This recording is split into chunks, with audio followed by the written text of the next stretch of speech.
Ketika Tuhan menjadikan dosa-dosa Kristen, makan babi, tidak bersunat, semua pelanggaran dilakukan, ditanggung oleh manusia, anak Maria. Ini konsep dari mana jilat-jilat kitabnya orang Yahudi? Mau membodohi orang.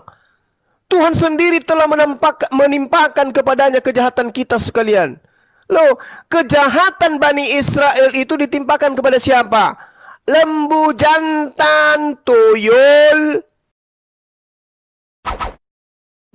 Salam satu Tuhan.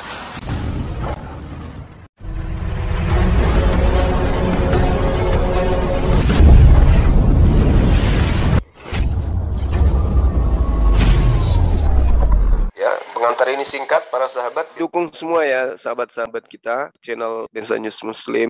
Di like, di subscribe, di share sebanyak mungkin. Untuk supaya mencegah sahabat-sahabat kita di luar sana tidak terpengaruh terhadap pemurtadan.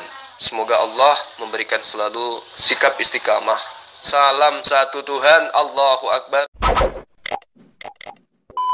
Menentang orang itu dan akan melenyapkan dia dari tengah-tengah bangsanya karena ia menyerahkan seorang dari anak manusia kepada dewa Molok. Tiba-tiba Tuhan sendiri yang mengambil anak Maria kemudian. Lalu Kristen dengan konyolnya mengatakan yang mempersembahkan Yesus adalah Tuhan. Yesus sendiri juga adalah Tuhan. Tuyul. Lanjut Bang Handi. Oke, baik. Kita lanjut ya. Lu dengerin baik-baik nih. Nomor 7 nih. Ya. Sampai lu puas nih habisin Yesaya 53 nih. Dia dianiaya, tetapi dia membiarkan diri tertindas dan tidak membuka mulutnya. Seperti anak domba yang dibawa ke pembantaian, seperti induk domba yang keluh di depan orang-orang yang menggunting bulunya, ia tidak membuka mulutnya. Sekarang Anda jelaskan bro, apakah Yesus menutup mulut waktu disalib? Silakan. Puji Tuhan, haleluya. Dia dianiaya, tetapi dia membiarkan dirinya ditindas. Ini memang terjadi. Dia waktu Yesus disalib itu, waktu Yesus dipukul itu, dia membiarkan dirinya dipukul, ditindas. Dia membiarkan dirinya sampai pada hari terakhirnya. Dia tidak membantah kalau dia di sini dikatakan ia tidak membuka mulutnya. Ia tidak membuka mulutnya di sini adalah maksudnya apa? Dia tidak membantah. Dia tidak membantah kepada orang Israel waktu dia dipukul, dihina, dikoroyok. Dia tidak membantah. Tidak ada Yesus membantah. Dia seperti anak domba yang dibawa ke pembantaian. Ini seperti anak domba. Nah, kenapa di sini? Inilah dia ayat nubuatnya bahwa Yesus itu adalah seperti anak domba. Makanya tadi kalau Bang Zuma bahas-bahas imamat itu tentang anak domba, sebenarnya salah sih Bang Zuma. Pada waktu itu orang miskin itu kalau berdosa itu memotong merpati untuk mempersembahkan darahnya kepada Tuhan. Bagus.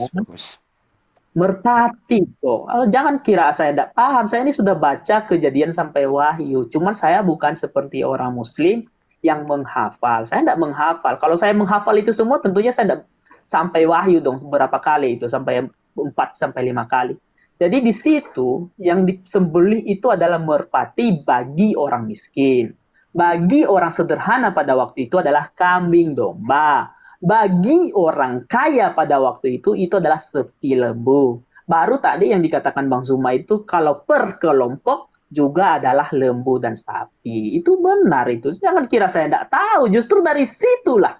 Karena penebusan itu harus dengan darah.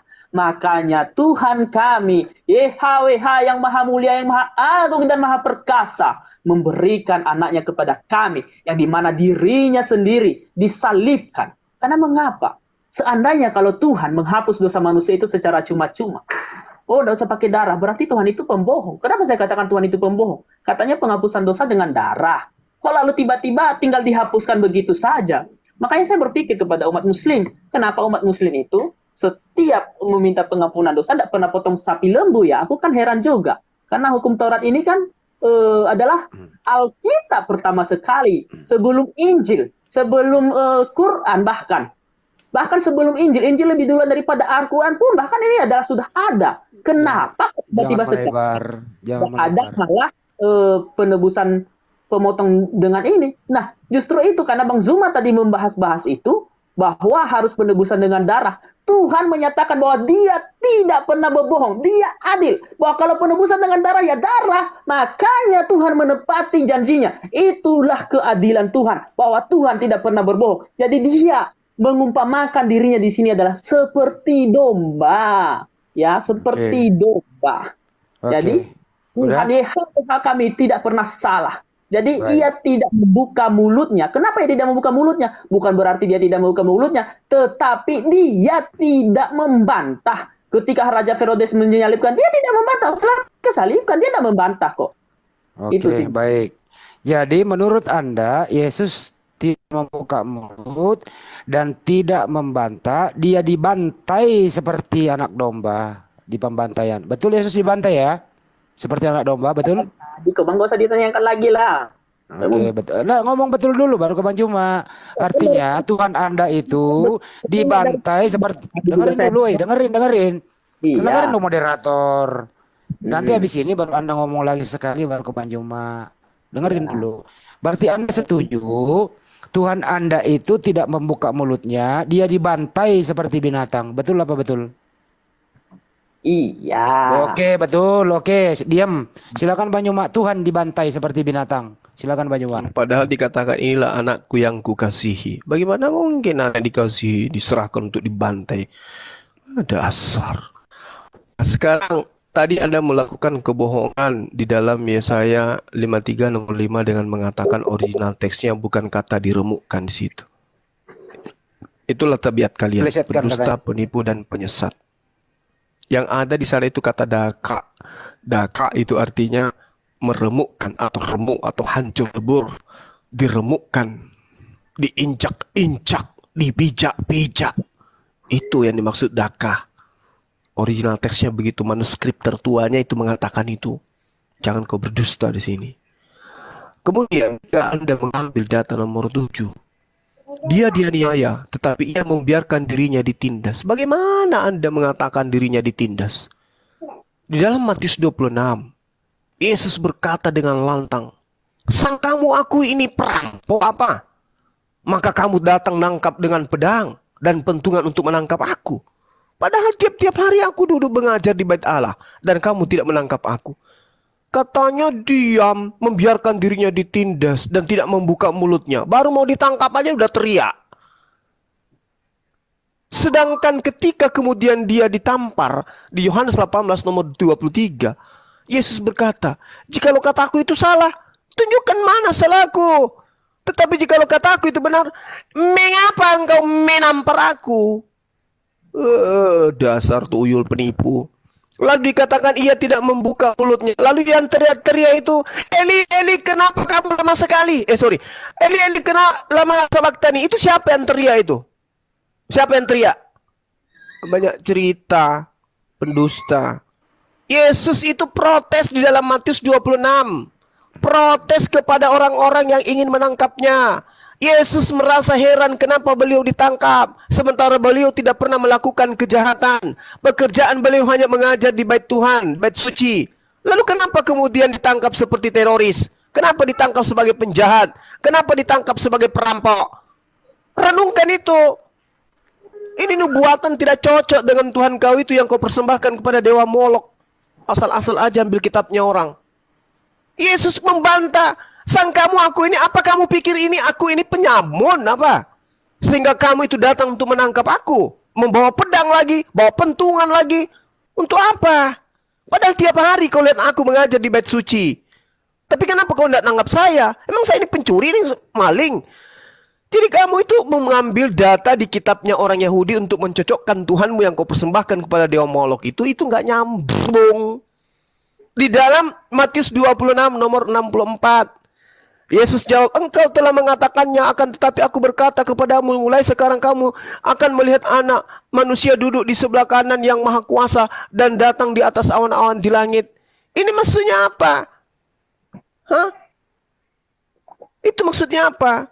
Maksudnya Yesus itu tidak sesuai dengan nubuatan yang Anda gunakan dalam kitabnya orang Yahudi. Suka-suka kamu demi untuk menyenangkan hati dewa Molok. Sembarang aja ngambil kitabnya orang. Anda mengatakan Anda sudah mengakui imamat 4. bahwa orang yang melakukan dosa, kalau dia adalah orang miskin, maka dia kambing betina. Kalau dia orang kaya, dia tokoh, dia imam, maka dia kambing jantan. Kalau seluruh umat Israel, maka lembu. Sudah tahu kamu. Sudah tahu ada perjanjian Tuhan dengan Bani Israel dengan darah. Tapi darah yang dimaksud bukan darah manusia, tuyul. Darah hewan. Sudah tahu kambing, lembu, domba, masih juga manusia yang disuguhkan. Emang kau pikir Hasem itu Tuhan pencipta langit dan bumi ini dewa? Dewa Molok apa? Banyak cerita. Lanjut Bang Hadi. Oke. Kamu saya beri kesempatan sekali lagi, Bro. Tadi itu Ibraninya diremukkan itu daka. Nah, sekarang ini aja dulu. Dari mana kau tahu Ibraninya itu diremukkan? Kamu tadi coba ulangi lagi, Bro. Saya beri kesempatan kepada Anda. Coba baca lagi Ibraninya diremukkan apa? Coba diulang lagi. Kamu ambil dari mana itu? Silakan. Kalau menurut saya, ya bukan menurut saya, sebagai data yang saya sudah dapatkan, bahwa data ini yang mengatakan bahwa di situ dikatakan adalah bahasa aslinya itu Fehu meholal mi pesainu. Artinya dia dianiaya karena pelanggaran kita. Enggak, kata diremukkan aja. Kata diremukkan itu apa bahasa Ibraninya? Ini satu ayatnya semuanya tadi ini. Enggak, ini yang dibahas diremukkan itu bahasa Ibraninya apa?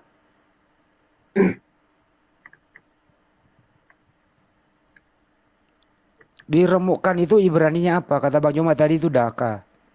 Kamu apa? Silakan cari. Atau kamu salah akui, gitu aja. Nangis. Komentar ya. Nangis. Malu dia. Nangis. Saya lagi cari dulu. Ya cari dulu. Kalau kamu cari dulu, boleh Bang Juma bicara dulu sambil cari? Boleh? Sebentar kok nih. Ya oke. Tunggu. Berapa hari? Mana tadi nih? Mana? Hilang dia, hilang kekuasaannya. Hilang dakanya. Iya, hilang diremuk. Tadi kamu bilang tuh diremukkan diplesetkan. Kepleset tadi kamu bilang itu. Tadi kemana ini? Saya lagi cari. Waduh, kehilangan jejak ini. Atau kamu cari dulu Bang Juma biar bicara, boleh? Boleh ya? Nah gini sih, itu mau dipelesekan, mau diremukkan pun tidak masalah kok buat Enggak, saya. ini enggak begitu. Coba kamu cari bahasa Ibraninya itu diremukkan. Ibraninya apa? Tadi yang kau cari itu. Udah hilang tadi ini. Hilang ya. Kau cari lagi ya. Ke Bang Juma dulu bentar ya. Pokoknya gini Jala, saya ndak ini dengan Tadi ayat saya nggak beri kamu waktu bicara sebelum kau cari itu bahasa Ibraninya diremukkan. Bentar. Cari dulu. Boleh Bang Juma bicara dulu sambil kamu cari, boleh? Boleh ya? Boleh. Silakan Bang Juma. Dia nggak mau, dia cari dulu. Bahasa Ibraninya diremukkan, dia baru nyari dulu Bang Juma. Silakan Bang Juma lagi nambahin dikit. Bang Handi, kalau kita belajar ya, kalau kita melihat di dalam naskah atau manuskrip tertua, sebenarnya tidak ada kata tertikam di sana. Nggak ada kata pemberontakan, nggak ada kata diremukkan. Tapi di manuskrip yang muncul di abad ke-16 itu ada kata yang saya katakan tadi itu. Ada kata daka di sana. Daka itu diremukkan. Tapi padahal sebenarnya sesungguhnya itu nggak ada di manuskrip yang paling tua itu abad ketiga sebelum Masehi itu tidak ada kata itu, Bang. Tidak ada. Wehu mahota itu dikatakan begini. Wehu mehol mipasainu maduka me awonetenu musar saumenu Allah ubah haberata.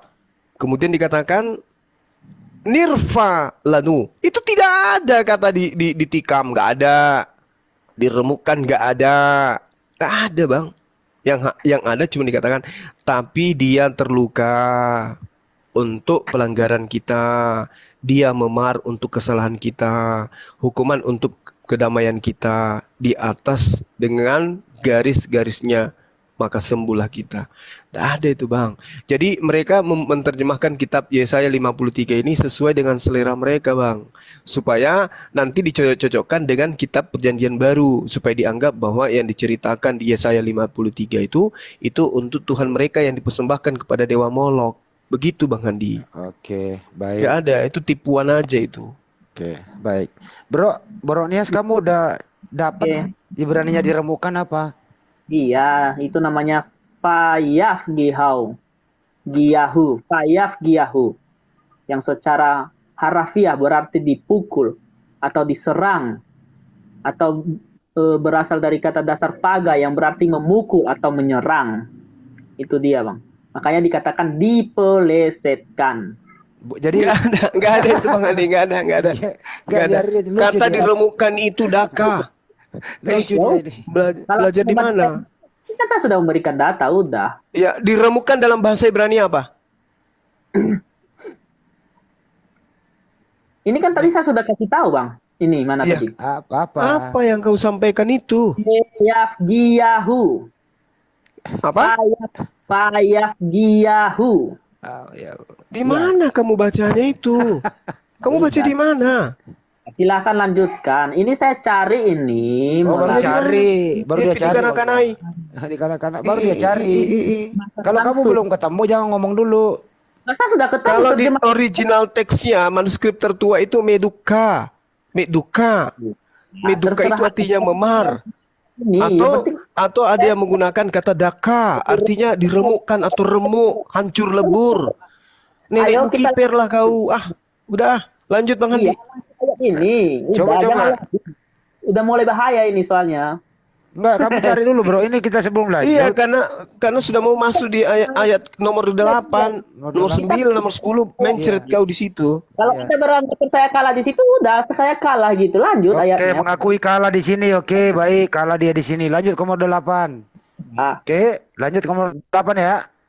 saya santai ke orangnya. Oke, kamu yang bawa data loh. Kamu yang bawa topik nih. Iya, udah selanjutnya tadi. Nomor 8 saya baca.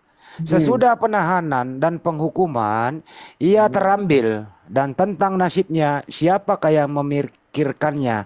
Sungguh ia terputus dari negeri orang-orang hidup, dan karena pemberontakan umatku ia kena tulah. Saya nggak mau nanya kepada Anda, mudah-mudahan Anda sehat. Apa artinya ini? Haleluya. Udah jelas itu, sesudah penahanan dan penghukuman. Jadi pada waktu itu dia ditahan. Nah, saya sedikit ini karena ada penahanan di sini. Tadi Bang Zuma mengatakan bahwa bukankah aku selalu ada di rumah ibadat? Kenapa kamu membawa pedang dan petung? Karena orang Israel pada waktu itu sangat takut sebenarnya kepada Yesus ini. Mereka kira Yesus itu kalau ini menyerang mereka dengan menggunakan malaikat. Dia memotong ayat ini. Dia mengatakan Handi, ini saya sanggup. Aduh, ini. Instruksi Bang Handi. Tadi kalau kalian Ternyata ngomong, dia akui bahwa orang-orang pada masa itu takut ke Yesus. Aduh. Udah lari dari nubuat. Saya yang ngomong atau Anda? Ini nyerocet terus Anda ini Bang Zuma dari tadi. Jago nyerocet rupanya ya. Nah, udah lanjut ya. Berikan saya kesempatan ya, 3 menit ya tadi ya.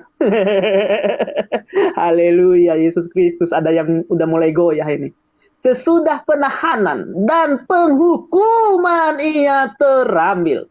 Ketika tadi pada waktu Yesus ditahan itu, dia mengatakan, bukankah aku setiap hari ada di rumah ibadat? Mereka sebenarnya takut sama dia, takut malaikat. Bahkan dia berkata, bukankah aku sanggup menurunkan berlaksana malaikat? Tapi apa kata Tuhan? Aku tidak mau, aku mau. Jadi arti kata menutup mulutnya tadi itu adalah tidak melawan. Tidak artinya silakan salib, bukan berarti tidak membuka mulutnya dulu, tutup mulut sampai akhir sampai disalib, bukan. Inilah terjemahan anak-anak kecil yang masih baru baca kotak-katik Alkitab, loncat sana loncat sini, tetapi mengaku-ngaku paham Alkitab. Jadi itu arti sesungguhnya. Jadi pada waktu Yesus ditahan itu bukan dia, jangan tahan saya, enggak, dia enggak kayak gitu, dia diam aja kok, dia kayak aku sendiri ya. Seperti itu. Jadi dia disalibkan. Dia menutup mulutnya bukan berarti menutup mulut diam kayak gitu. Itu namanya orang bodoh. Siapakah yang memikirkannya? Nah, siapakah yang memikirkannya? Siapa yang memikirkannya pada waktu itu kan? Itu kan tanda tanya. Sungguh ia terputus dari negeri orang hidup dan karena pemberontakan umatku ia kena tulah. Haleluya, Yesus ampuni kami. Oke, baik. Pertanyaan di sini, oke ya. Waktu saya masih ngomong ya? Oh ya, silakan. Sorry, silakan terusin. Saya kira sudah. Saya Bang, kira jangan sudah. ya, Silakan. ya, ya. Jelas-jelas saya masih ngomong, Bang. Jangan diputuskan, Bang. Jangan goyah imannya, Bang ya. Kuatkan iman kalian. Semoga Anda semakin yakin bahwa Muhammad adalah Nabi Rasulullah. Nah, ya. Sungguh ia terputus dari negeri orang hidup. Artinya, dia akan mati. Sesungguhnya ia terputus dari negeri orang hidup. Dan karena pemberontakan umatku, ia kena tulah ya Tuhan Yesus Kristus. Haleluya. Amin. Udah lanjut. Oke, baik. Pertanyaan di sini, Bro, lu jawab dulu. Berapa hari Yesus ditahan? Nggak pakai lama itu, 1 hari itu Satu langsung. hari dia ditahan. Satu Dia hari. ditahan, sebentar, 1 hari. Dengerin dulu, jawab singkat aja. Saya cuma konfirmasi aja. Kapan dikena tulah Bang Handi? Ya, Tanya. terakhir itu nanti. Dengerin dulu, kamu kan udah. Dia ditahan di mana? Itu di sel atau di ruang terbuka ditahannya? Penahanan yang dimaksud di sini ketika dia langsung diambil itu, langsung ditahan, maksudnya langsung diambil, dibawa, digiring ke penghukuman. Kan di situ Oke, sudah baik. Dia ditahan di tempat umum, digiring dan dibawa ke salib. Terus kemudian, apakah kamu setuju Tuhan mau kena tulah?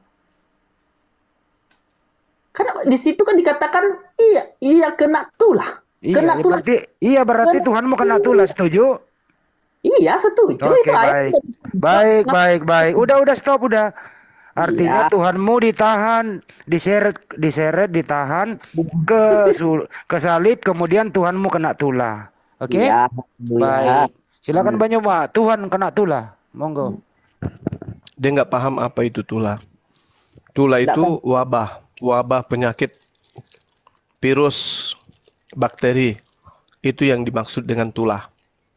Kamu belajar, ya. Jadi sekali lagi saya katakan, yang dimaksud di dalam kitabnya orang Yahudi terkait dengan kurban ini itu adalah hewan yang dikurbankan oleh mereka. Sesudah penahanan, penghukuman ia diambil. Dan tentang nasibnya siapakah yang memikirkannya? Artinya tidak ada yang memikirkan nasibnya orang ini, makhluk ini, ketika kemudian dia sudah dibunuh, sudah dihukum. Apakah begitu yang terjadi kepada Yesus? Tidak. Yusuf Arimatea, Nikodemus, Maria Magdalena, murid-muridnya yang lain.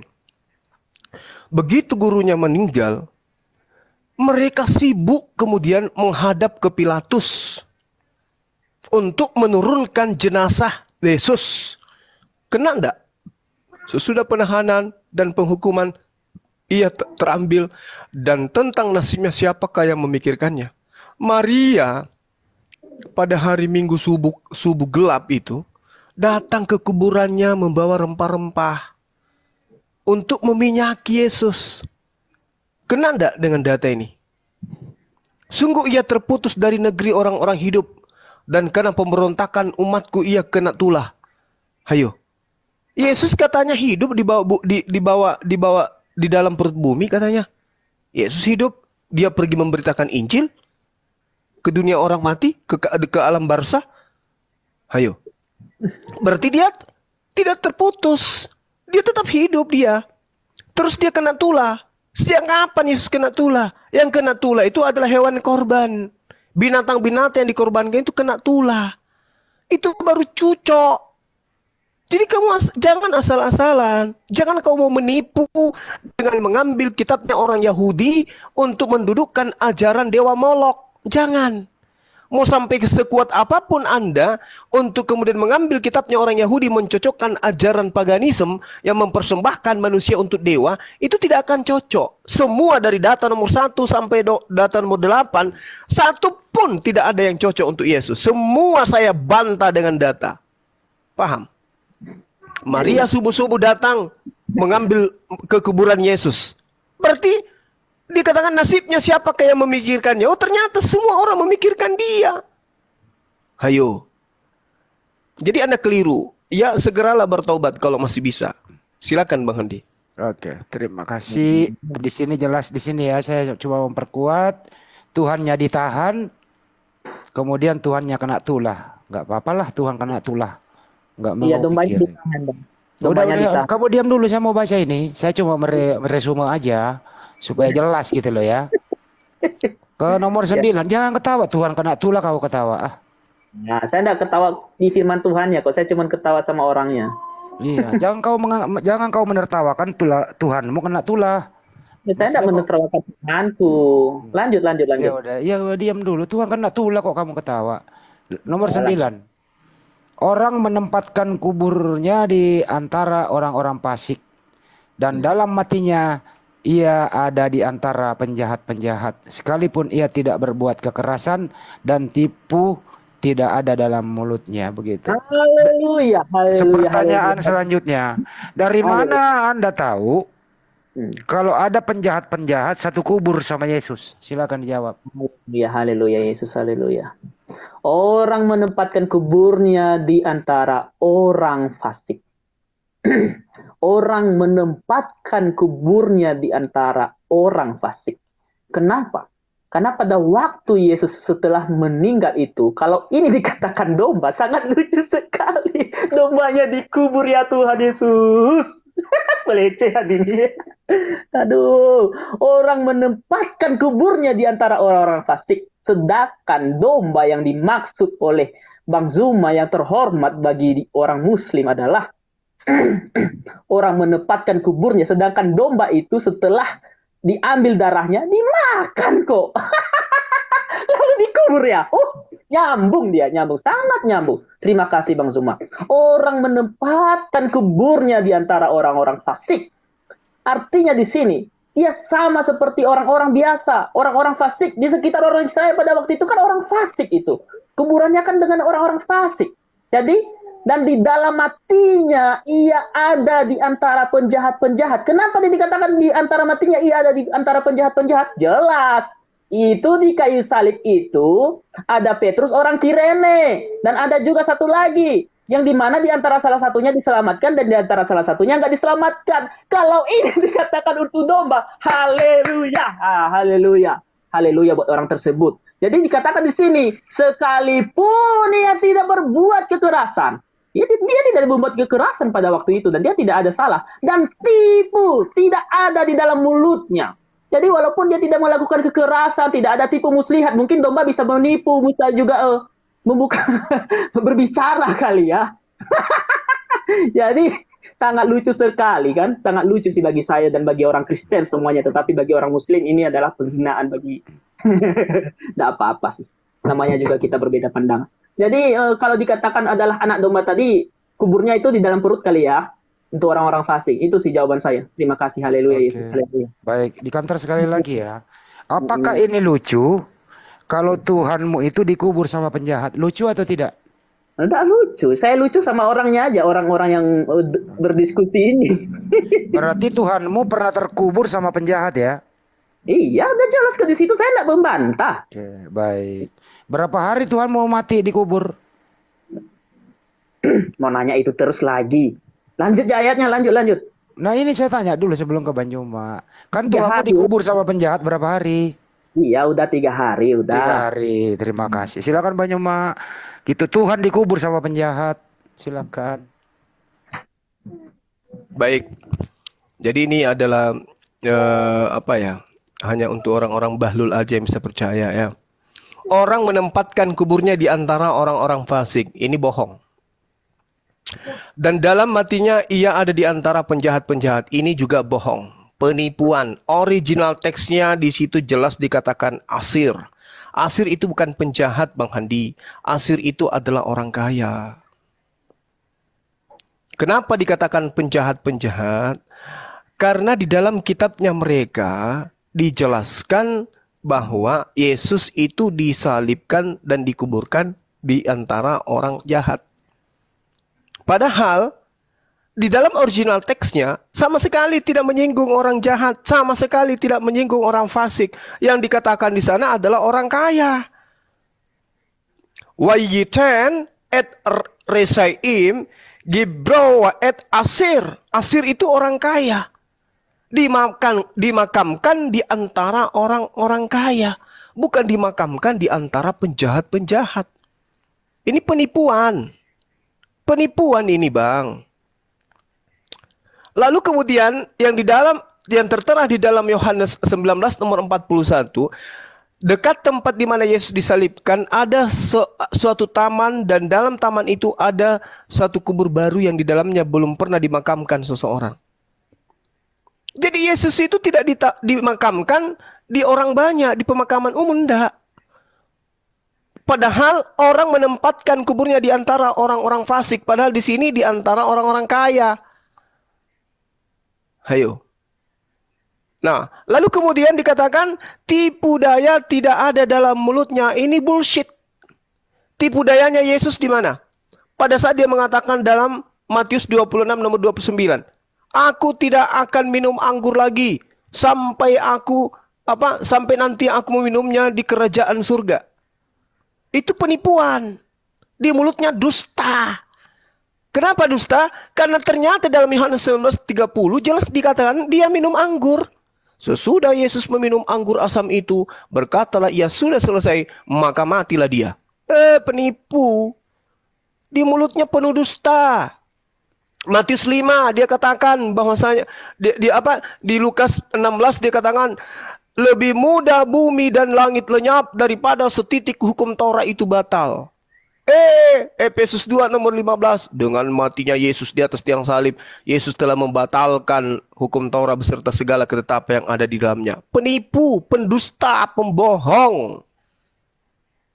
Jadi Yesaya 53 nomor 9 itu jelas di situ ada kata asir. Asir itu artinya orang kaya. Sedangkan terjemahan lain tidak ada orang kaya di sana. Orang-orang menempatkan kuburnya di antara orang fasik. Dan dalam matinya ia ada di antara penjahat-penjahat. Itu nggak ada. Sekalipun ia tidak berbuat kekerasan dan tipu daya tidak ada dalam mulutnya. Itu bullshit. Ketika Yesus terlihat sudah meninggal, murid-muridnya kemudian menghadap Pilatus untuk segera menurunkan Yesus. Lalu apa yang terjadi? Yesus itu dimakamkan di taman, bukan di pemakaman. Taman kuburan orang kaya.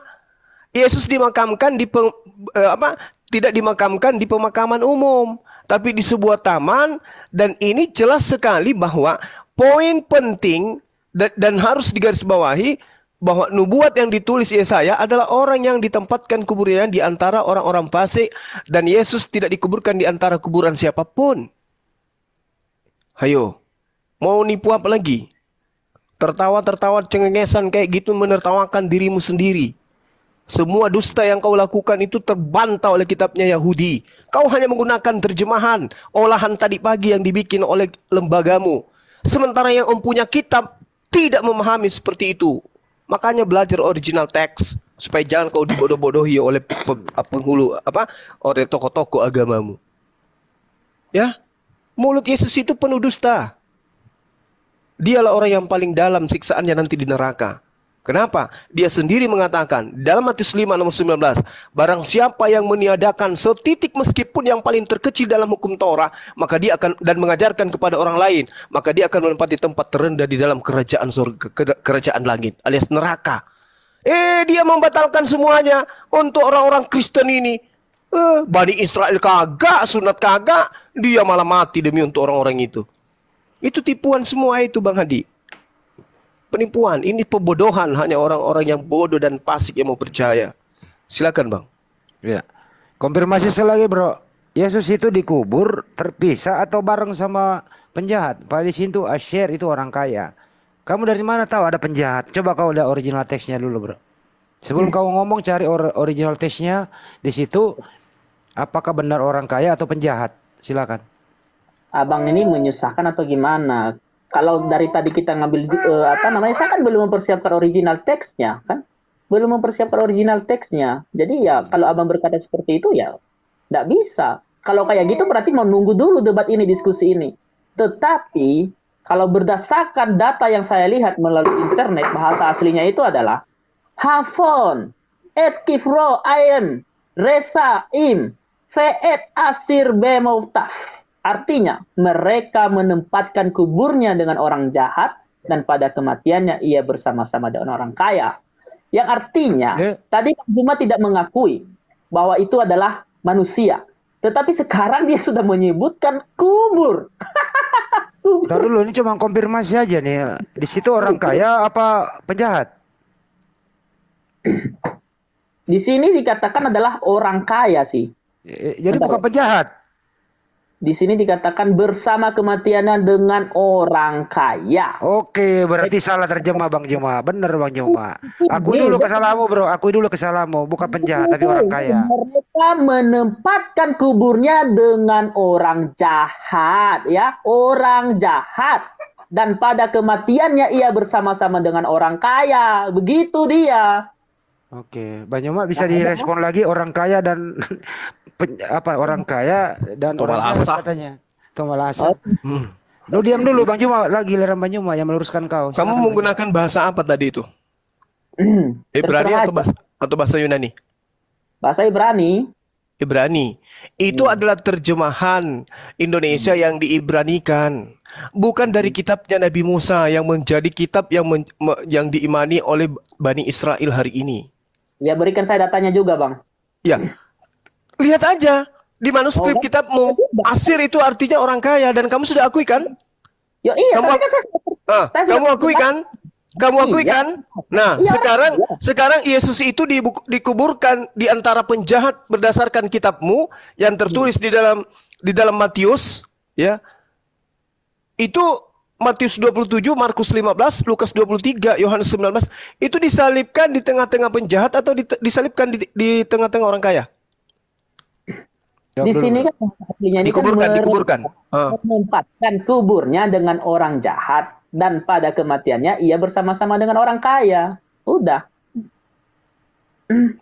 Bro. Di mana Yesus dikatakan di dalam perjanjian baru Yesus itu dikuburkan di tengah-tengah orang kaya. Di mana?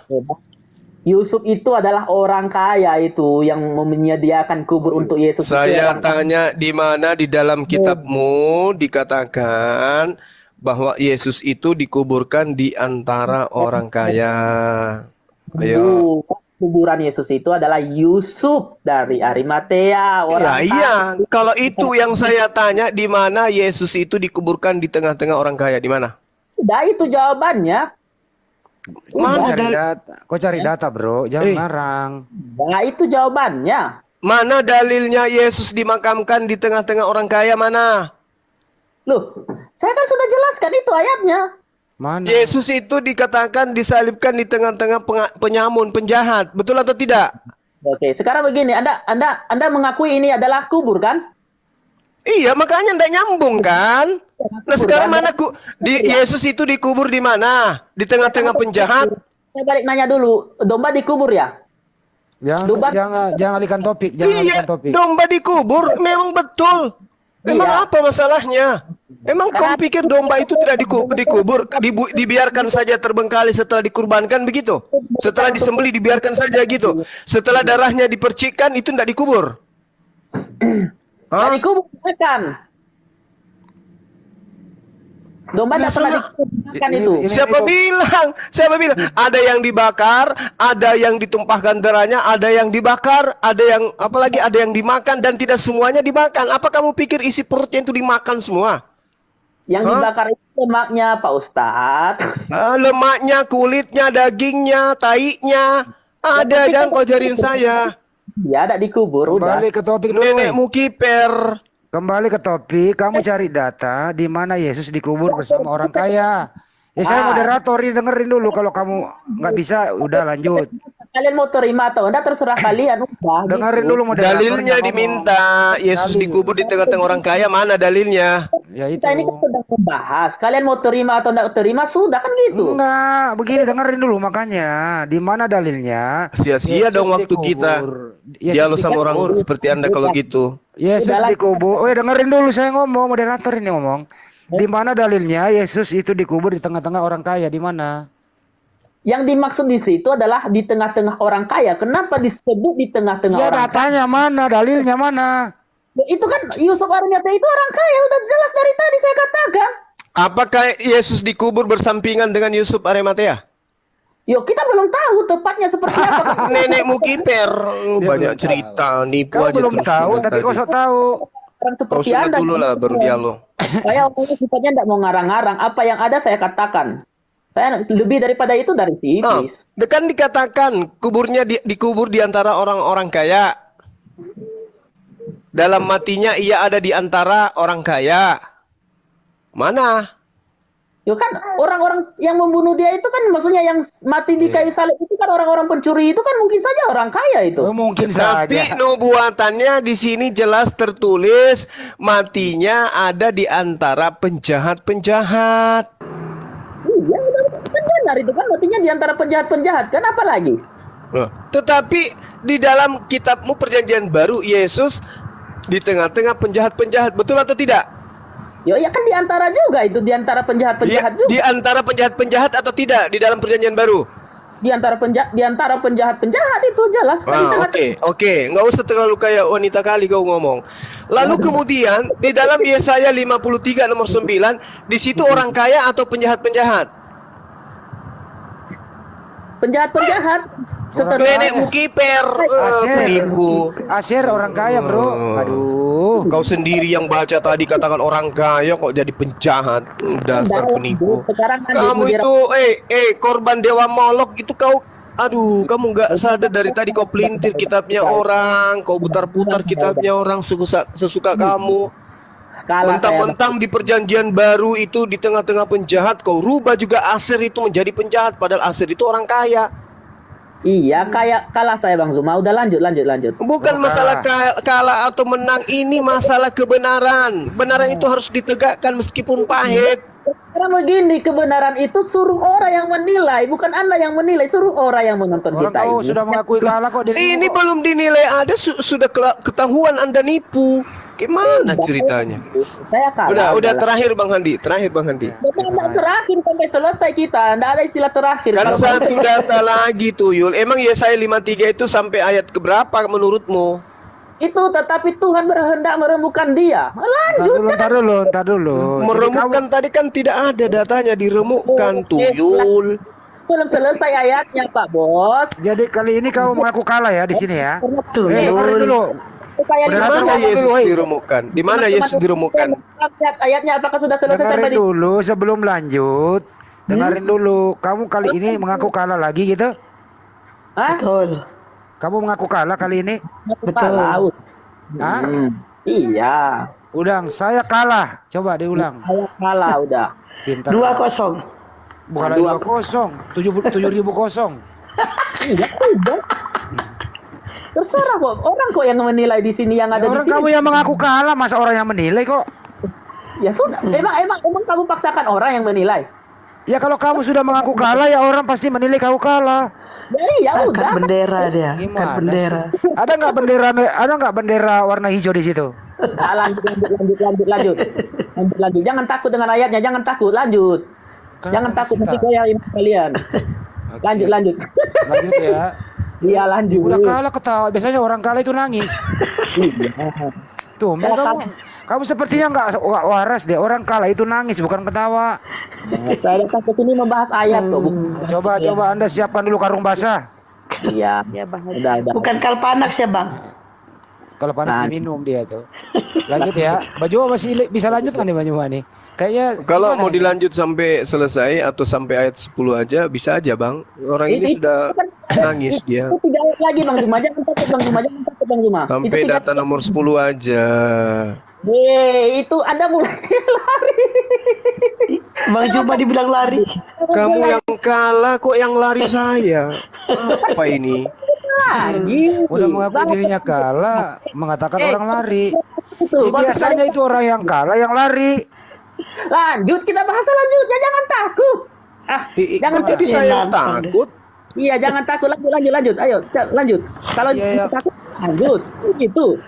Biar semua orang- Udah lanjut Bang Handi. Lanjut ya. Oke, baik. Ya, benar. Selesaikan satu pasal ini dari tadi kau sudah dari awal. Udah kita- diam ini mau lanjut. Orang kalah. Kali kayak perempuan kali kau. Iya. Kamu sudah kalah tapi ngoceh terus. Iya. Kau kayak KC itu udah dihukum 10 tahun katanya masih nggak menang apa nggak salah. Berani lanjut, Nak? Ya ini mau lanjut. Lanjut. Makanya kau diam. Iya, lanjut. Diam ya. Orang kalah diam. Hmm. Tetapi Tuhan berkehendak meremukkan dia dengan kesakitan. Apabila ia menyerahkan dirinya sebagai korban penembus salah, ia akan melihat keturunannya umurnya akan lanjut dan kehendak Tuhan akan terlaksana olehnya. Pertanyaannya di sini ya. Pertanyaannya, Tuhan siapa yang meremukkan Tuhan? Silakan dijawab dulu. Haleluya. Tuhan Yesus, haleluya. meremukkan Ada Tuhan. Tuhan meremukkan Tuhan di sini. Haleluya. Haleluya. Haleluya, haleluya. Lanjut. Ya, Lanjut ya. silakan. Ya. Sekarang saya menjelaskan ayat ini. Hmm. Tetapi Tuhan hendak meremukkan dia dengan kesakitan. Tadi saya sudah mengatakan bahwa ayat ini Tuhan yang dimaksud di sini adalah Tuhan yang Tritunggal itu, yaitu Tuhan meremukkan Tuhan. itu sendiri. Jiwa Tuhan itu sendiri. Apabila ia menyerahkan dirinya sebagai korban penebus salah. Puji Tuhan. Haleluya. Kenapa? Biar yang lain diam dulu. Biar. Bu. Udah lanjut, aku udah ngedegur, lanjut. Jadi penebusan salah di sini apabila ia menyerahkan dirinya sebagai korban penebusan salah. Oh Tuhan Yesus Kristus, semuanya benar yang sudah terjadi. Ya, tetapi Tuhan berkehendak meremukkan dia dengan apabila ia menyerahkan dirinya sebagai korban. Tadi dia menyerahkan dirinya, tidak ada perlawanan sama sekali. Di situ dikatakan jelas bahwa korban penebusan salah. Di sini dikatakan ia akan melihat keturunannya, umurnya akan lanjut dan kehendak Tuhan akan terlaksana. Umurnya akan lanjut di sini kenapa? Setelah dia mati di kayu salib, bangkit di hari ketiga, artinya umurnya makin lanjut, ya. Karena dia naik ke surga, artinya umurnya makin lanjut. Di situ dikatakan bahwa keturunannya, karena Bang Zuma kemarin ini membahas keturunannya sebenarnya. Nah, keturunan yang dimaksud di sini adalah sama seperti Abraham. Abraham dikatakan bahwa engkau akan menjadi bapa segala bangsa, sedangkan kenyataannya kan tidak mungkin kita ini semuanya adalah anak Abraham. Bapa segala bangsa tidak mungkin. Artinya di sini secara rohaniah bahwa Yesus itu adalah Bapa orang Kristen di seluruh dunia. Dan kalau kalian lihat, kami sebagai orang Kristen selalu menyebut Yesus itu adalah Bapa. Tuhan YHWH itu kami sebut sebagai Bapa. Tuhan Roh Kudus itu kami sebut sebagai Bapa. Terima kasih. Haleluya. Oke, baik, saya perkuat dulu sebelum kau Banjuma. Ya, Apakah ya. Anda yakin di sini ada dua ya? Apakah Anda yakin Tuhan meremukkan Tuhan? Ya. Hah? Oke. Coba sebutkan, dengerin dulu. Tuhan Iya. siapa namanya yang meremukkan Tuhan? Silakan Tuhan jawab. YHWH. Meremukkan Tuhan Yesus. Iya. Oke, coba diulang lagi, coba diulang. Tuhan YHWH meremukkan Tuhan Yesus, diulang. Ya, Tuhan YHWH meremukkan Tuhan Yesus. Udah. Mantap. Nomor dua nih. Apakah Anda yakin Yesus punya keturunan? Ya, jelas tadi saya sudah membenarkan bahwa itu keturunan yang dimaksud di situ bukan keturunan secara lahiriah, tetapi keturunan secara rohaniah yang Bilang aja, dimaksud. kalau bukan keturunan, tinggal ngomong aja tanjakan. Bang, saya dari tadi sudah menjelaskan ini kan. Baik. Keturunan yang dimaksud adalah secara rohaniah, yang dimana kalau kalian ketemu orang Kristen dimanapun, mereka pasti mengakui bahwa Yesus itu adalah Bapa mereka. Tidak pernah mengakui bahwa Yesus itu anak atau gimana. Mereka selalu mengakui bahwa Yesus itu adalah sebagai Bapanya orang Kristen di seluruh Oke, dunia. baik. Tuhan Mamanya Tuhan siapa? Yahweh meremukkan Tuhan Yesus. Silakan Pak Joma. Ada Tuhan meremukkan Tuhan. Ada Tuhan merebutkan Tuhan. Iya, jadi orang ini memang tugasnya untuk menipu. Kan jelas itu dikatakan di dalam Filipi 1:18. Ya, tentang Yesus mau diberitakan dengan maksud mengelabui, bohong, palsu ataupun jujur, aku tetap bersuka cita. Ini kan dia jilat-jilat tetapnya untuk menjual Yesus. Padahal dia katakan kita melihat keturunannya maksudnya itu adalah kami penyembahnya, nenek Lukiper. Enak kali kau bahas kitabnya orang seenak perut kau itu. Di situ jelas kata zera. Kata zera itu artinya benih. Benih itu artinya keturunan anak benih, darah daging. Tak berbicara tentang tak hayalan. Baca itu original teksnya. Zera itu bercerita tentang benih, bibit yang keluar dari kelaminnya sendiri. Itu yang dimaksud benih. Keturunan, bukan pengikut dewa Molok yang dimaksud di situ. Jadi jangan Anda kemudian seenak perut Anda itu ngomong Tidak sesuai dengan fakta yang ada dalam kitabnya orang, Anda terjemahkan hanya demi untuk menguatkan Yesus mati untuk dewa Molok. Jangan. Tidak bagus itu. Ya. Ketika dikatakan bahwa dia akan melihat anak keturunannya, itu jelas sekali bahwasanya Yesus ini kalau dipaksakan duduk di sini, Yesus kudu wajib beristri. Yesus kudu wajib punya anak. Karena dia harus melihat benihnya. Itu maksudnya. Nah sekarang kalau Anda menggunakan ini untuk Yesus, nyambungnya di mana? Emang kamu sudah akui Yesus punya anak, punya keturunan, punya benih? Hah? Bukannya dia disunat habis itu pensiun selamanya? Banyak cerita. Janganlah ya. Janganlah kamu itu mengambil kitabnya orang lain kemudian Anda terjemahkan dengan seenak perut Anda. Tuhan menghendaki meremukkan Tuhan junior.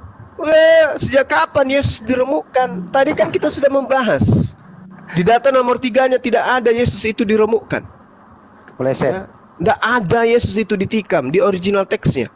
Itu kan hanya dicocok-cocokkan terjemahan ini demi untuk memuluskan misi perjanjian baru agar dianggap Yesus itu sebagai persembahan kepada dewa Molok. Jadi terjemahannya itu apa? Dibuat sesuai dengan keinginan pesanan. Makanya disembunyikan yang aslinya. Karena kalau muncul yang aslinya akan ketahuan ini semua salah, ini semua propaganda demi untuk dewa Zeus itu tetap ada di bumi ini. Padahal itu dibantah semuanya oleh para nabi. Tuhan meminta persembahan darah, betul, tapi darah hewan. Makanya supaya dianggap Yesus itu hewan, dikatakanlah dia anak domba. Sudah dikatakan dipersembahkan kepada dewa, dikatakan lagi dia adalah binatang. Masih kurang penghinaan apa kalian ini kepada Yesus? Ngambil lagi Yesaya 53 untuk Yesus. La haula wala quwata illa billah. Yesus kena tula, Yesus diremukkan, Yesus ditikam, Yesus tidak dipandang, wajahnya buruk, bonyok. Tunggu ya. Kamu kalau kau mati dalam kekafiran, lihat aja nanti apa yang dikatakan oleh Yesus. Enyahlah kau dari hadapanku, kau pembuat kejahatan. Ya. Matius Jadi mumpung masih ada kesempatan, tanggalkan rohmu, mulai besok kau pakai celana panjang. Silakan. Oke, lanjut. Bro, sebelum kita lanjut coba ulangi lagi, Bro. Tuhan Yahweh meremukkan Tuhan Yesus. Lanjut Bang, lanjut. Coba ulangi lagi lah biar kita puas lah. Motor sebagai penghina atau apa? Kalau mau lanjut. Ya ulangi dulu lah. Saya kan minta. Tadi nggak kerekam tadi, nggak kerekam. Kali Islam ini bagus sekali. Tadi nggak kerekam, bro. Saya baru mau rekam ini. Tuhan Yahweh meremukkan Tuhan Yesus. Coba. Ya, aku rekam juga. Ya, coba siap-siap semua teman-teman rekam. 1, 2, 3. Silakan. Lanjut. Tuhan Yahweh meremukkan Tuhan Yesus. Kita mau rekam itu ini. moderator apa? Moderator apa? Lanjut. Jangan, dia nangis. Sudah lanjut. Ini Tuhan yang ketawa. Ini moderator yang berpihak. Ya enggak, saya mau rekam ini. Saya enggak berpendapat kok. Lanjut, tadi kan saya sudah jawab, tidak perlu berulang-ulang. Ya ulang sekali lagi, gila. Lu pelit amat sih, bro. Lu kan teman. Lu kan teman gua, minta diulang itu doang sih, gimana sih? Dari tadi, udah, lanjut. Jadi lu setuju ya Tuhan Yahweh meremukkan Tuhan Yesus ya? Ini berani lanjut atau enggak? Oke, lanjut deh. Daripada remuk. Daripada bonyok. Nanti bonyok Bang Andi. Lanjut Bang Andi. Ya, haleluya Yesus, haleluya. Lanjut. Haleluya. Nomor 11 ya. Iya. Sesudah kesusahan, jiwanya ia akan melihat terang dan menjadi puas, dan hambaku itu sebagai orang yang benar akan membenarkan banyak orang oleh hikmahnya, dan kejahatan mereka dia pikul. Apa maksudnya, silakan bro. Oke, haleluya, puji Tuhan, haleluya. Sesudah kesusahan jiwanya ia akan melihat terang, sama seperti pada waktu Yesus katakan akan melihat terang dan menjadi puas. Kenapa dikatakan di sini menjadi puas? karena Tuhan melihat umat-umat pengikutnya banyak diselamatkan. Dan hambaku itu sebagai orang benar akan membenarkan banyak orang oleh hikmatnya, dan kejahatan mereka dipikul. Di sini dikatakan bahwa jelas mengatakan bahwa kejahatan pengikut Yesus jelas dipikul oleh Yesus itu sendiri. Di situ tidak ada kata ayat munafik, dan ini adalah nubuat orang kitab orang Yahudi.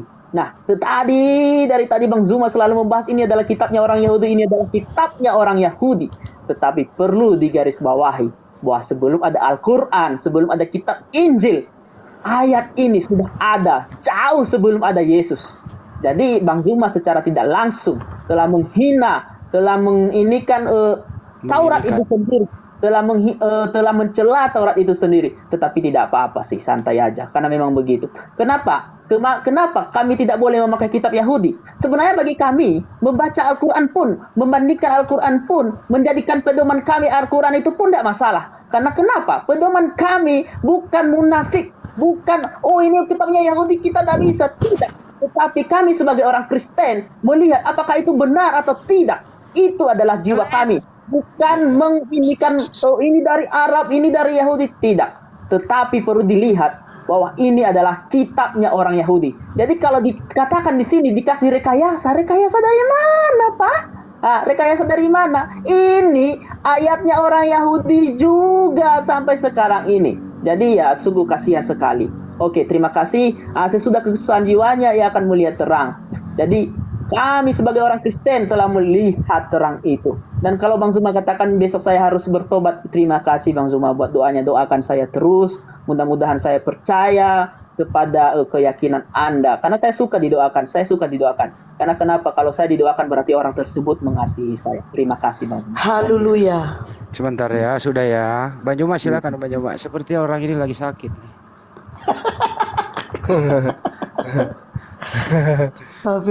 Ya. Jadi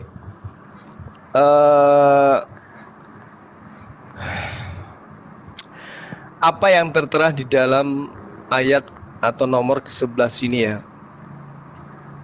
jelas sekali katakan sesudah kesusahan jiwanya ia akan melihat terang dan menjadi puas, dan hambaku itu.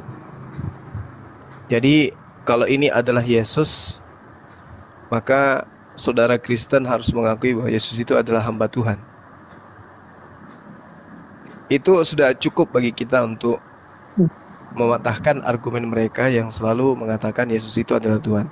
Tuhan Yesus, Tuhan Yesus, Tuhan Yesus. Ternyata Yesus ini dikatakan sebagai hamba Tuhan. Dan hambaku Yesus. Udah selesai. Berarti dia memang bukan Tuhan. Kalau ini dipaksakan untuk Yesus. Tapi sayangnya bukan untuk Yesus. Ya. Kenapa dikatakan ini bukan untuk Yesus? Karena jelas sekali dia katakan mati di antara pemberontak.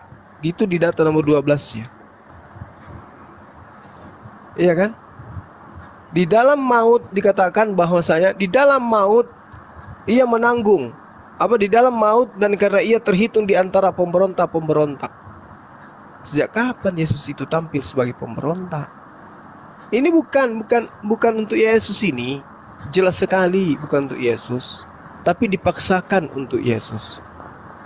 Mau tidak mau, karena sudah tidak ada lagi data di dalam kitabnya Yahudi yang mereka bisa jadikan sebagai acuan untuk mempersembahkan Yesus. Darah Yesus. Bagaimana ceritanya? Ini hanya dipaksakan saja. Sementara dikatakan sesudah kesusahan jiwanya. Berarti kalau Yesus itu susah jiwanya, berarti dia tidak ikhlas. Harusnya dia bersuka cita demi untuk menebus dosa kalian. Tapi ini susah jiwanya. Ia akan melihat terang. Padahal katanya dia terang itu sendiri. Kok dia masih melihat terang yang lain? Dan menjadi puas. Puas bagaimana Yesus itu? Puas seperti apa Yesus? Masih banyak yang ingin aku ajarkan kepadamu, tapi engkau belum sanggup untuk menanggungnya. Puasnya di mana? Dan hambaku itu, loh, Yesus kok jadi hamba di sini? Berarti Yesus itu bukan Tuhan. Karena Tuhan mustahil adalah hamba. Ini aja kalau orang berpikir sudah selesai di sini. Tapi ini Yesaya 53 dipaksakan demi untuk kesenangan dewa Molok, agar nanti dewa Moloknya itu tidak murka dengan diberikan anak manusia. Makanya ajaran Kristen itu tidak diajarkan kepada Yahudi, tapi diajarkan kepada penganut dewa-dewa yang acap kali mempersembahkan darah manusia kepada dewanya. Dan itu dianut oleh Romawi dan Yunani. Makanya Kristen lahirnya dari sana, bukan lahir dari Yahudi Kristen itu. Demikian Bang Handi. Bro, sekali lagi dikonfirmasi.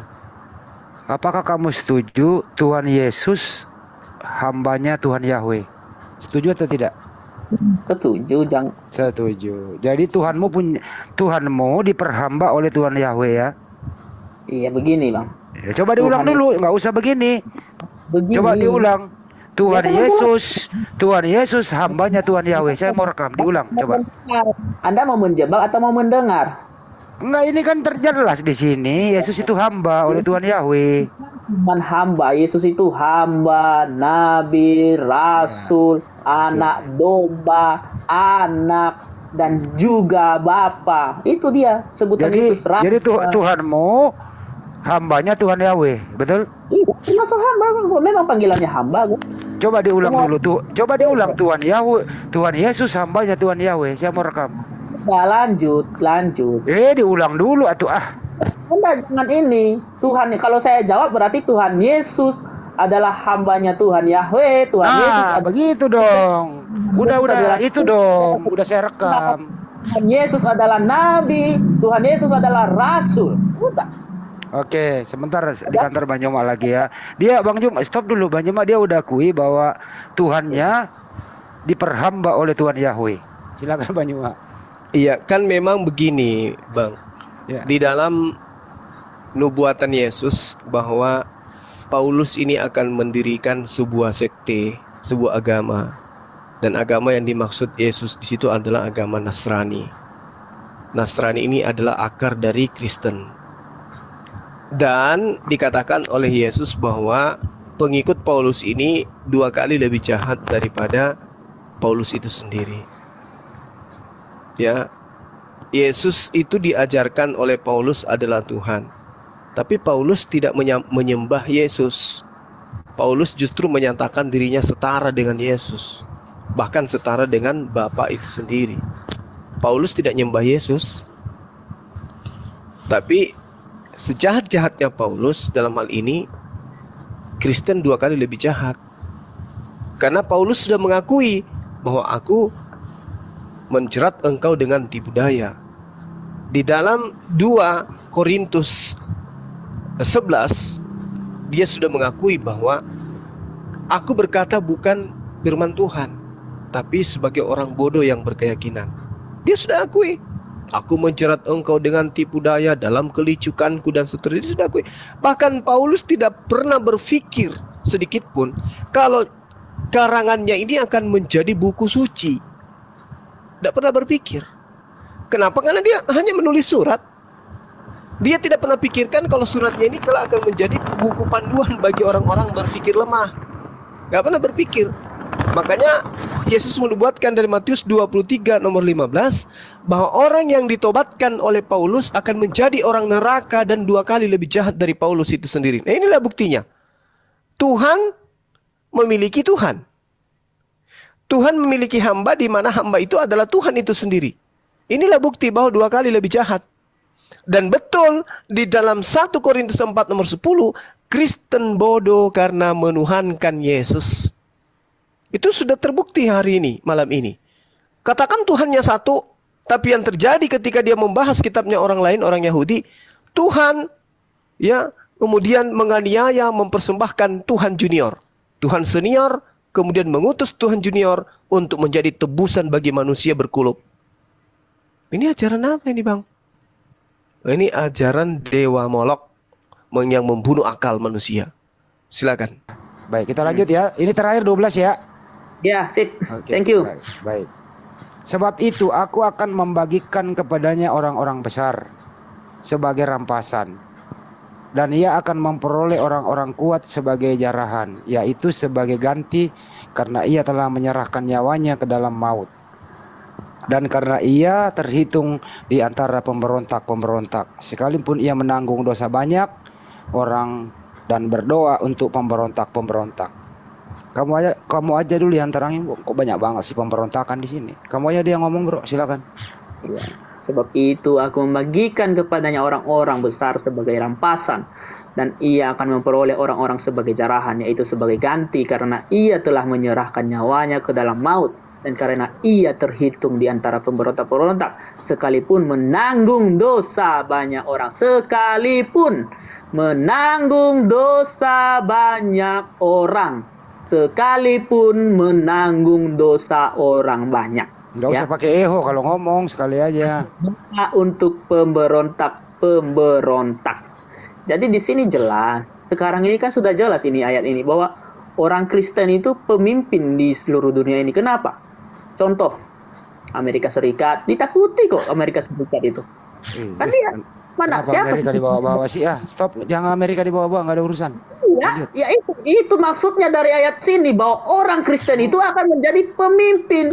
Itu sudah dijarah Tuhan Yesus itu. Loh, kita ini kan membahas ayat kan. Nah, di situ juga dikatakan ia menanggung dosa banyak orang.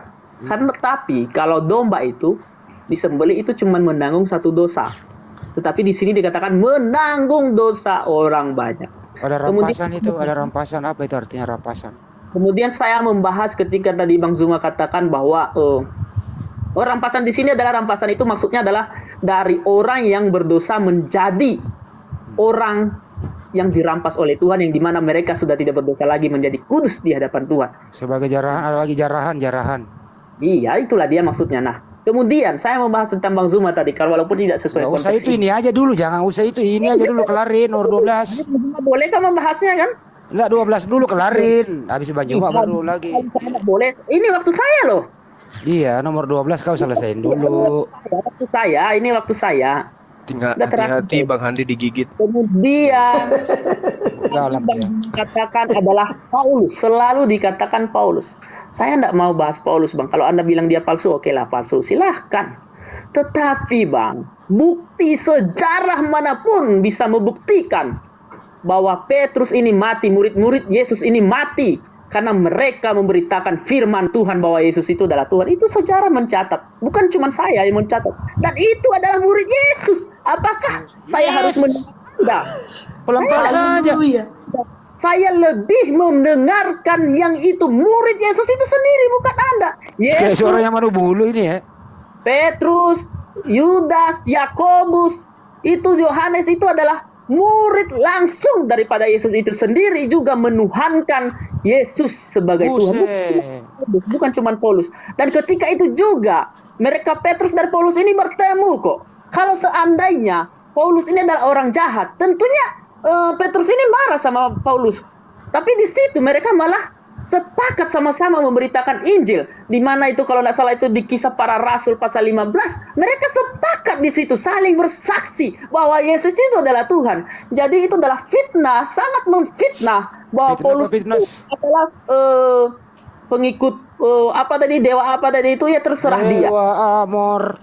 Yang terpenting di situ adalah bahwa Petrus bertemu dengan Paulus, mereka Yakobus, Yudas, Filemon, yang dimana itu adalah murid Yesus sendiri, mereka tidak membantah kok. Dan saya lebih mendengar mereka daripada saya mendengar Bang Zuma yang gak jelas asalnya udah 2000 tahun setelah Yesus. Oke. Bang Zuma dari tadi ngomong dibilang gak jelas. Udah ya? Udah belum? Nenek lu kiper. Sebentar. Petrus, Yakobus, Yohanes, dan tidak ada, gitu aja sih. Oke. Ada diam dulu ya, Bang Zuma lagi yang bicara. Ada diam. Silakan Bang Zuma. Ada report lagi tadi Bang Zuma, akun 1 ya. Di report lagi. Iya, oten-oten di bawah ini. Waduh. Sejak saya bahas Dewa Molok, mereka pada panik semua. Karena mereka menemukan diri mereka pas, betul. Kembali ke tema. Anda mencoba untuk menipu lagi bahwa Petrus, Yudas, semua murid-murid Yesus itu ya bersama dengan Anda nipu. Di dalam kitabnya Paulus sendiri dikatakan, Galatia 1 nomor 16. Apa dikatakan sana? Berkenan menyatakan anaknya di dalam aku, supaya aku memberitakan dia di antara bangsa-bangsa bukan Yahudi. Maka sesaat pun aku tidak akan minta pertimbangan kepada manusia. Paulus itu tidak pernah minta pertimbangan kepada siapapun, kepada murid Yesus, gak ada. Di nomor 17-nya dikatakan bahwa saya juga aku tidak pergi ke Yerusalem. Dia tidak pergi ke Yerusalem untuk mendapatkan mereka yang telah menjadi rasul sebelum aku. Jadi Paulus mengakui dia tidak pernah kemudian bertemu dengan pengikut Yesus.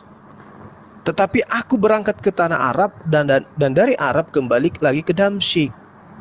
Galatia 2 nomor 8. Karena ia yang telah memberikan kekuatan kepada Petrus untuk menjadi rasul bagi orang-orang bersunat. Dan dia juga yang telah memberikan kekuatan kepadaku untuk orang-orang yang tidak bersunat. Jadi kamu bohong dengan mengatakan Paulus itu bertemu dengan murid-murid Yesus. Aku tidak pergi ke Yerusalem untuk menemui mereka yang lebih dulu jadi rasul sebelum aku. Pendusta kamu. Belum lagi ketika diceritakan di dalam Kisah Para Rasul 23 nomor 12. Dan setelah siang hari, orang-orang Yahudi berkumpul dan mengadakan komplotan dan bersumpah dengan mengutuk diri bahwa mereka tidak akan makan atau minum sebelum mereka membunuh Paulus. Paulus ini teroris. Asal kau tahu. Kisah Para Rasul 24 nomor 5 telah nyata kepada kami bahwa orang ini Paulus adalah penyakit sampar. Seorang yang menimbulkan kekacauan di antara semua orang Yahudi di seluruh dunia yang beradab. Dan bahwa Paulus ini adalah seorang tokoh dari sekte Kristen atau Nasrani. Paulus itu adalah sekte Nasrani dan dia dikecam. Orang-orang bersumpah untuk membunuh. Mereka tidak makan kalau belum membunuh Paulus. Kenapa? Karena dia penyesat. Mengajarkan sesuatu yang bertentangan dengan Taurat. Kisah Para Rasul 21 nomor 28. Hai orang-orang Israel, tolong. Inilah Paulus, orang yang di mana-mana mengajar semua orang untuk menentang bangsa kita dan menentang hukum Tuhan. Ayo, Paulus itu adalah penentang hukum Tuhan, penentang hukum Taurat. Dan sekarang Paulus membawa orang-orang Yunani masuk ke dalam bait suci dan menajiskan tempat suci kita. Ayo. Jadi orang-orang pengikut Paulus itu adalah orang-orang najis. Najis tralala trilili. Ini data di dalam kitab saudara. Kristen itu disebut sebagai orang najis. Oke? Makanya di dalam Galatia 8 nomor 14 dikatakan, orang-orang yang tidak bersunat adalah orang-orang yang hidup secara kafir. Bagaimana mungkin kemudian Anda masuk ke dalam surga kalau Anda kafir? Mengambil kitabnya orang seenak perutnya, diterjemahkan, kemudian ditafsirkan itu untuk Yesus, agar Yesus itu menjadi anak domba, agar Yesus bisa disembeli, agar Yesus bisa menebus dosa-dosa kalian. Enak kali kalian. Anaknya orang dijadikan tumbal, sementara anaknya orang siang malam kepada Bani Israel mengajarkan Bani Israel untuk menyembah kepada Tuhan dan mempersembahkan hewan kurban. Kalian datang dari barat, mengambil kitabnya orang, mencocok-cocokkan kemudian untuk kemudian kalian jadikan Yesus itu sebagai tumbal dosa-dosa kalian. Ini ajaran dari mana kalian dapatkan ini? Ya. Jadi saudara berkat laknat peringatan Nias, cobalah ya. Cobalah Anda berpikir dari data. Saudara laknat. Berkat itu kan bahasa Quran, dia. Tidak ada itu bahasa berkat Yunani. Jadi kalau Anda itu kemudian menggunakan akal sehat, tolonglah selamatkan diri Anda. Tidak ada itu Nabi mengajarkan kemudian Tuhan meminta persembahan darah manusia. Apalagi Tuhan datang dalam rupa manusia untuk bunuh diri di atas tiang salib. Gak ada itu ajaran para nabi kayak begitu. Gak ada. Ending daripada pengambilan data-data kitabnya orang Yahudi untuk dicocokkan kepada Yesus, endingnya adalah untuk Yesus diajarkan bunuh diri di atas tiang salib untuk menebus dosa-dosa orang Romawi dan Yunani. Moderator. Sebentar. Itu yang perlu saudara pahami ya. Kecuali Anda bisa kemudian membantah data saya bahwa Yesus memerintahkan mempersembahkan hewan kurban di dalam Matius 8:4, barulah Anda bisa tegak berdiri di hadapan saya mengajarkan Tuhan minta persembahan darah manusia. Itu tidak akan Anda temukan. Demikian. Jadi kesimpulan saya 10 detik, Kristen gagal membuktikan Tuhan minta persembahan darah manusia dengan mengambil kitabnya Yahudi Yesaya 53 dari nomor 1 sampai seterusnya, karena Yesaya 53 itu tidak bercerita tentang Tuhan yang mati dibunuh oleh manusia. Demikian. Oke, boleh saya boleh yang lain diam dulu, boleh silakan. Saya lanjut ya. Oke, Bang Zuma sudah mengakhiri dan saya juga ingin mengakhiri.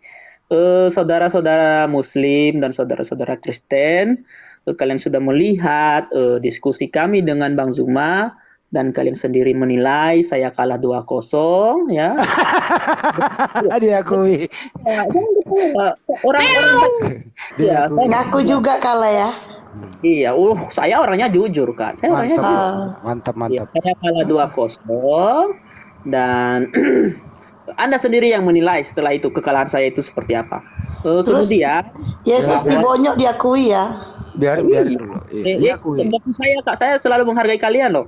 Nah, terkait bahwa tadi Bang Zuma itu memfitnah Paulus itu.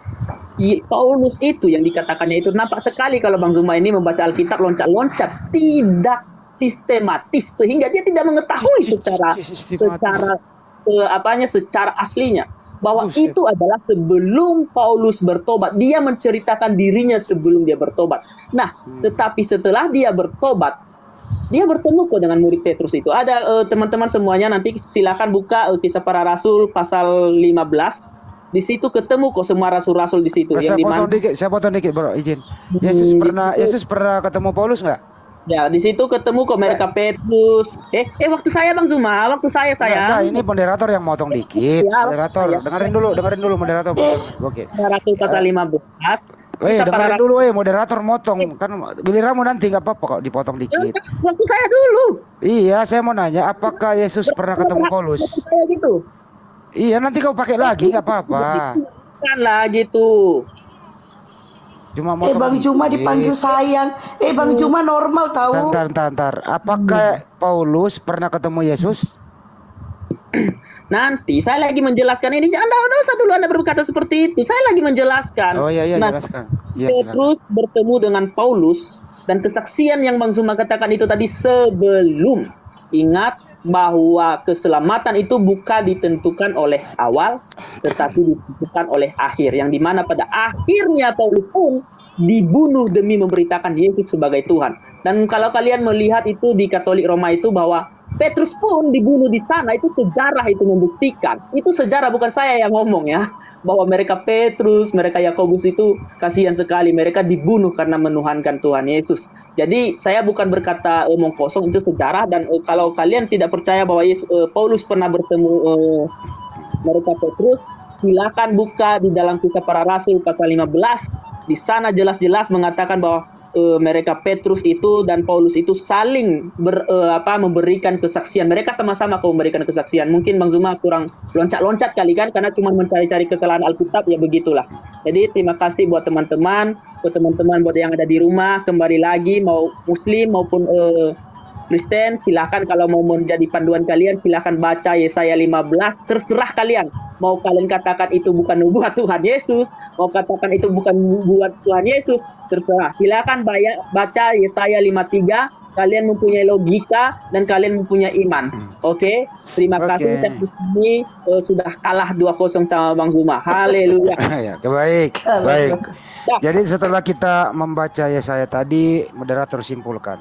1, Anda kalah 2-0. Kedua, Tuhan Anda bonyok. Kedua, Tuhan Anda mempunyai diperhamba oleh Tuhan Yahweh. Dan Tuhan Anda diseret-seret. Tuhan Anda dipersekusi. Tuhan Anda diremukkan. Jadi Tuhan Yahweh meremukkan Tuhan Anda. Dan seterusnya. Boleh nggak Anda terakhir nih sebelum kita tutup?